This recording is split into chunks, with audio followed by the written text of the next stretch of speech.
Alright, what's up guys? We got PXXX NDA here with the boy Leo, who got top 32 at Yuma Regionals. But the spice, with what? Runick stun. Runick stun. I got 17th. Yeah, I got 17th, close on the 16th, but I got my losses pretty early in the day, so I had to win out, but it was still really fun, really good experience. Got a lot of people mad for what I was playing, but that's kind of like what I do. That's what I do. But toxic, bro. Very toxic. Let's get into that deck profile real quick. You want to say anything before? Shout out to Team Mist, honestly, a team that I've made in Tucson, Arizona. So hopefully we'll be getting our names bigger, wider, and hopefully just start winning more events. Also shout out to TCG Battlegrounds over in El Paso, Texas. Shout out to Jacob, love you man. And also shout out to Shannon over with Team Scheme. Love you man, you always tell me to play what I know, and that's what I did. Alright, for sure. Let's get straight into this deck profile. Alright man, so we went here, you know, with the Fiends here. Really good card. A lot of people didn't really expect it. I would just go use a Runick card, go into a random fusion, and when I go into that fusion, I'll just attribute into this. People would really wait for the Hugin to imperm or Ash, but since we just do that, play this, then we're off to the races and we can just do whatever we want. Usually we would only do this if we have the tip or terraforming in hand to pop off, but yeah, this card was very good. A lot of people did not expect it, and if they did expect it, they played really heavily around it.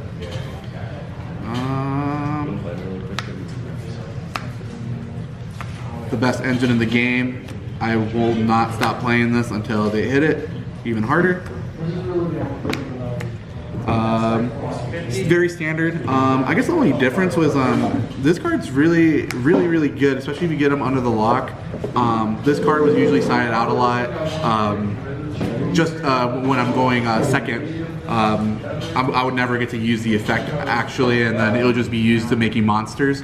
But other than that, I wouldn't change this lineup. You can play with these two spots, I guess, if you want to play the golden chalice one, the one that makes them draw a card. But not really into that one. I think this one's way better. Get it out of the way. Best card of the deck, MVP. Messenger of Peace. Messenger of Peace, yes. Bro. How did you feel about that? No, it's just the best card. I mean, there's a lot of decks in the meta right now, big meaty monsters, and sometimes that's all they do. And they just don't really have an out for it. This with skill drain is usually really good. Sure, I lose 100 life points, but 100 life points, it's just a resource at the end of the day. If I'm not at 0, I'm not dead. Somebody whose name I think is Joseph.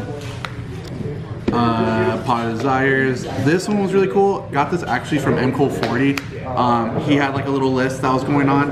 Majority of it does look like his, but the Pot of Desires is really good. Once you go through the motion of using your fountain effects to put all your stuff to the bottom, you banish all the floodgates that you don't need. So once you already made your deck, you thin it out a bit and just have the good Runick cards so you're always drawing into Runicks, and we can end the game a little faster.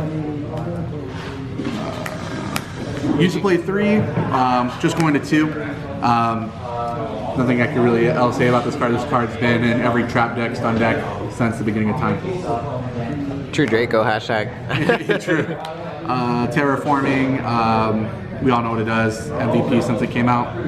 One Day of Peace, a lot of people usually take this out in the stun deck, but this card's super gas going second. Half the time, if they even shifter me going first, you know, shifter, then do whatever they need to do. I just play this, draw a card, pass the turn. I don't need to waste my cards in the graveyard, and I'll just make you look dumb. We'll go ahead and go Card of Demise. This card's insane. A lot of people don't respect it. Usually I'll use all my hand to break a board, play this card, draw 3, and then we're playing and we're off to the races. Yeah, a lot of people are really surprised with it.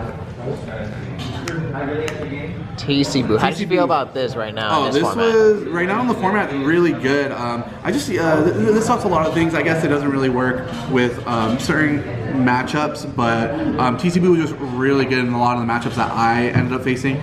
Played a lot of Morences.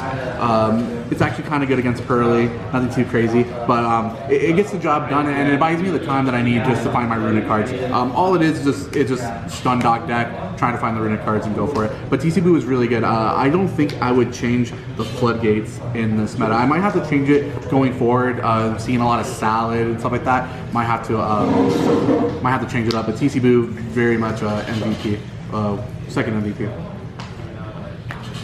The Pearly Killer. This is pretty good. I shouldn't even say Pearly Killer. I lost to 2 Pearlies. Those were only 2 losses. But Skill Drain, Konami messed up by making this 3. I'll keep playing it at 3 until it gets banned. And then lastly, the Gozen match. This was actually really good. Kind of wish I played one more. Maybe take out 1 skill drain for it, but then, I don't know. It's always really situational with these decks, right? You play a certain matchup, one thing's better than the other. But Gozen, really good. Saved me a lot of the times. How much was that main deck count? 40 count. 40 count. Yeah, we kept it really tight as possible. Cool token. Shout out to the homies. Yeah, multi-skill drains, dude. Alright, so this looks very bland. Alright, very bland, but it gets the job done. So, you know, protection from destruction, banish. This helps you pick up the fountain. A lot of people forget the graveyard effect of it actually being destroyed and it being able to pop a monster. A lot of people end up just being really mad during the game, so they'll just keep attacking and not worrying about the consequences. But the consequences, I get a card off the board and I save more time. Wolf, this one's actually really good. A lot of people sleep on it. Just being able to pick up a quick play is really good. I usually just special this out, pick up the quick play that I just needed, or get like a fountain, or get like a tip or something. That's really good. The new card, this one's actually pretty decent in some matchups. Usually these two were the sack ones for my Majesty's Fiend, or even the Hugin if they impermed it. But I wouldn't change that. I wouldn't change that lineup. Yeah, I only got the 1 QCR. I'm not that guy. I'm not that guy, pal. I'm not that guy. Azalea, really good. All my stuff's dark or light, so I'm able to go into it and beat over things that I can't and get rid of it. And I always have spell cards in the grave, so it's going to stay on the board. And the Zeus, there's no way I could get into Zeus, but a lot of people, cash players, when they see it, they just immediately take it without looking at it. So it saves a spot for my Hugins or my Munchkins, my Munichs, to protect it. A lot of people just see it and they think I play Thrust. Hey, mind games, what a goof. Right, maybe work, maybe didn't. So we'll go to the sideboard. The sideboard, kind of different. You could play, like with the Majesty's Fiend, you could play Lava Golem if you don't want to play this version of it. I just thought this a little bit more better. So we have Sphere modes. This is just for the synchro decks that just want to go really big.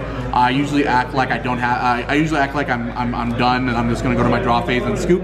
But whenever I play this, I get to play the game, and it's kind of funny. Droll's sometimes pretty good against the Pearly matchup. A lot of those things. To be honest, I was just trying to figure out a hand trap that was good. I didn't really respect Branded. Branded's not really like a super tough matchup for me, in my opinion. Because usually once I put Messenger in peace and just protect it, it's kind of game over. And Droll's just kind of just end people's turns, and that's just what I like. I want to go back to my turn. Cyclones for the Pearly matchup, mirror matches, things like that. You know, Cyclone, it does its job.